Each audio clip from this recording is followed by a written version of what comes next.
Assalamualaikum warahmatullahi wabarakatuh. Halo semuanya, perkenalkan nama saya Ade Indriani Wulandari. Saya dari SMA Negeri 1 Muarakaman. Kali ini saya akan bercerita tentang legenda asal-usul Danau Lipan. Alkisah, di kampung Muarakaman Ulu berdiri sebuah kerajaan kuno yang bandar dan pelabuhannya banyak disinggahi kapal-kapal dan pedagang dari berbagai penjuru. Kerajaan tersebut tidak hanya memiliki tempat yang bagus untuk berdagang, tetapi juga terkenal karena kecantikan paras putri kerajaannya yang amat cantik jelita. Putri tersebut bernama Putri Aji Berdarah Putih. Dia diberi nama panggilan Darah Putih karena kulitnya yang sangat putih. Bahkan jika putri sedang meminum air sirih, warna merah dari air sirih tersebut terlihat dengan jelas mengalir turun ke tenggorokannya. Kabar tentang kecantikan sang Putri Aji Berdarah Putih tersebut telah tersebar kemana-mana sampai terdengar ke telinga seorang raja Cina.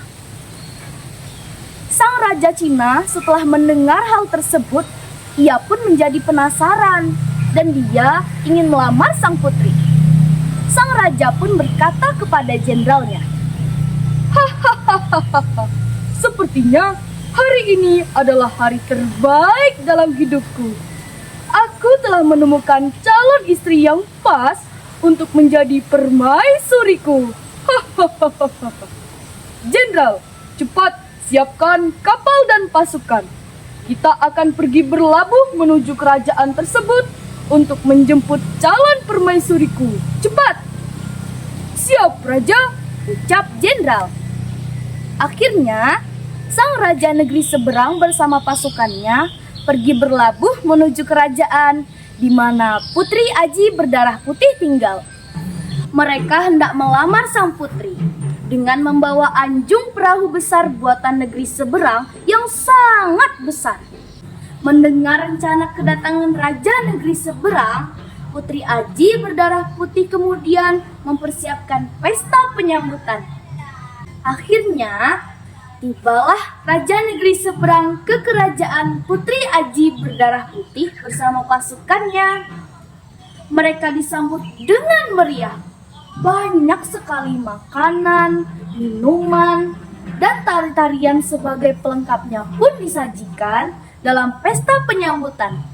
Putri Aji Berdarah Putih yang sudah mengetahui maksud kedatangan raja negeri seberang ke kerajaan menyambutnya dengan hangat.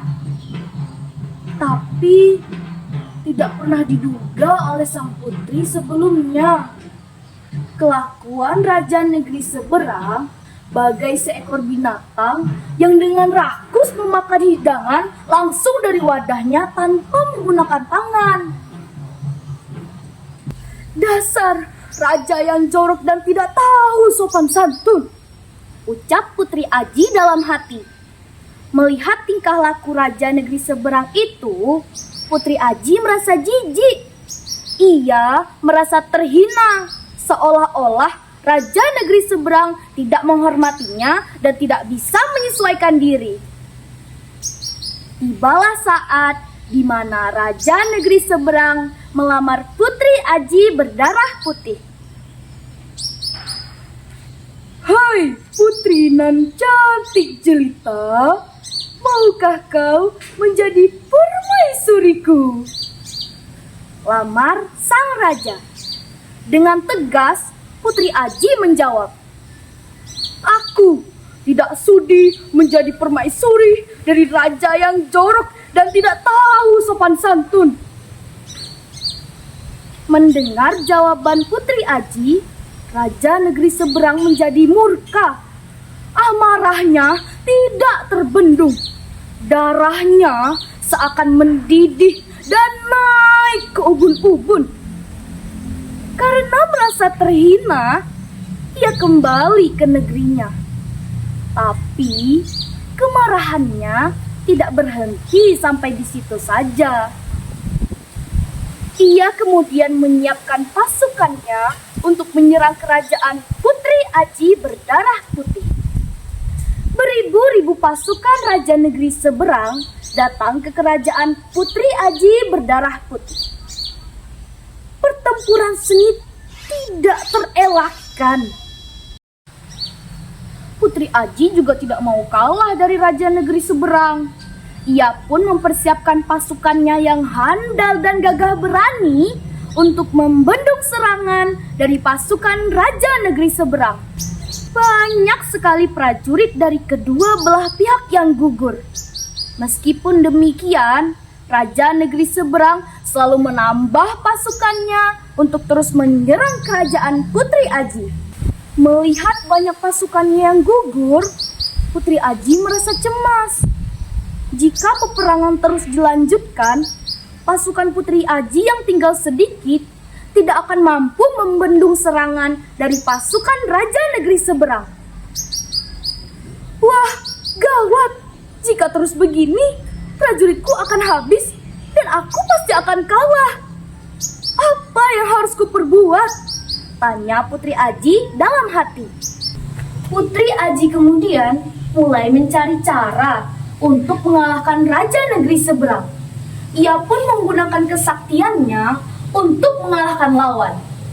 Diambilnya sirih dari wadahnya, lalu dikunyahlah sirih tersebut sambil mulutnya sibuk berkomat-kamit mengucapkan mantra. Setelah itu, sepah-sepah sirih tersebut disemburkan ke segala arah oleh Putri Aji berdarah putih. Dan sepah-sepah sirih tersebut kemudian berubah menjadi lipan-lipan yang ganas. Jumlahnya tak terkira, bahkan mencapai jutaan. Lipan-lipan itu kemudian menjadi barisan prajurit yang siap menyerang pasukan Raja Negeri Seberang. Prajurit Putri Aji merasa sangat terbantu dengan adanya lipan-lipan tersebut.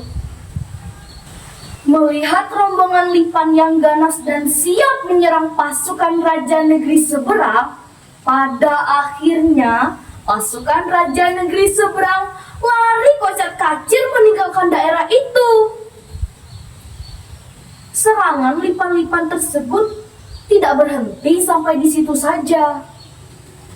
Lipan-lipan itu terus mengejar sampai ke laut, tempat di mana para prajurit Raja Negeri Seberang menyelamatkan diri di anjungnya. Serbuan lipan yang tak terhitung jumlahnya itu membuat anjung mereka yang besar tenggelam di laut.